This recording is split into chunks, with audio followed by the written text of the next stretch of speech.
Today we're making a steak dinner.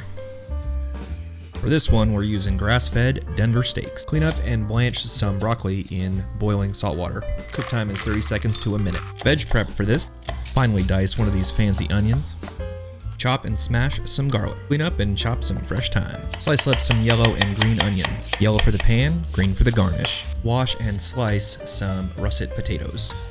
We're cooking these in a cast iron skillet, but you could easily use mashed or baked potatoes for this recipe. Brown on both sides and season with salt and pepper. Finish in the oven for about 15 minutes on 425. Mushroom cream is up next. Brown a quarter of a stick of butter. Add your shallots, crushed red peppers, fresh thyme, and about a tablespoon of garlic.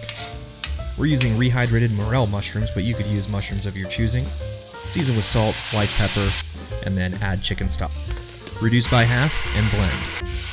Return to the stove with some heavy cream and whisk in your pureed mushroom mixture. At this stage, it may need to reduce just a little bit. You could also add Parmesan cheese. We left that out for this recipe, but also a good addition. Back to the cast iron with some steak. Sear on high. We're doing 2 steaks in one pan, so we're searing the higher temperature steak first. Hit it with some butter, fresh thyme, and garlic before finishing in the oven for 10 to 15 minutes, depending on how well done you like your meat. Let the meat rest for a few minutes, during which we'll use the same cast iron pan to saute some onions in our blanched broccolini. It'll cook real fast. Season with salt and pepper if needed. Slice up your steak on a bias and get ready to plate it up. Plate it up however you like. We like the sauce on the bottom with the veg and then the meat, followed by a lot more sauce. This steak dinner is great for fancy dinners at home when you want to stay in but also feel like you're eating out.